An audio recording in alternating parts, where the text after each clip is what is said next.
রাত গভীর, চারিদিকে অদ্ভুত নিস্তব্ধতা। ঘরের কোণে বসে আমি বাবার পুরনো চেয়ারে হাত বুলাচ্ছি। মনে হচ্ছে বাবাই যেন এখনো আমার সামনে বসে আছেন, কিন্তু বাস্তবতা বড় নির্মম। বাবা কিন্তু মারা গেছেন অনেক আগেই।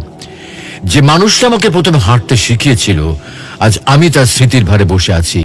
বাবা সবসময় বলতেন, তুই বড় হবি, জীবনে অনেক কিছু করবি।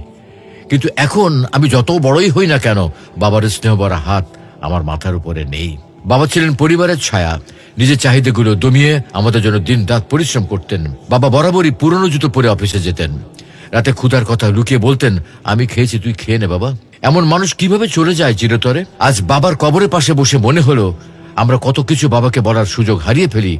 কষ্ট হলো বলতে পারি না, বাবা আমি তোমাকে বড্ড বেশি ভালোবাসি। বাবার কষ্ট বোঝার সময়টুকু আমাদের কাছে থাকে না।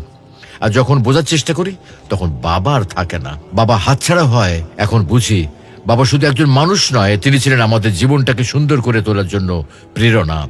আজ আমি হয়তো সফল, কিন্তু বাবার সেই গর্বিত মুখটা আর কখনো দেখতে পাবো না। বাবা জীবিত থাকতেই তার মূল্য বোঝা জরুরি। তাকে ভালোবাসার কথা জানানো, তার কষ্ট ভাগ করে নেওয়া, এগুলো আর পরে কখনো করা যায় না। যাদের বাবা এখনো আছেন, তাদের বলি, বাবাকে আগলে রাখো, কারণ একবার তিনি চলে গেলে সেই শূন্যতা জীবন আর কখনো পূরণ হবে না।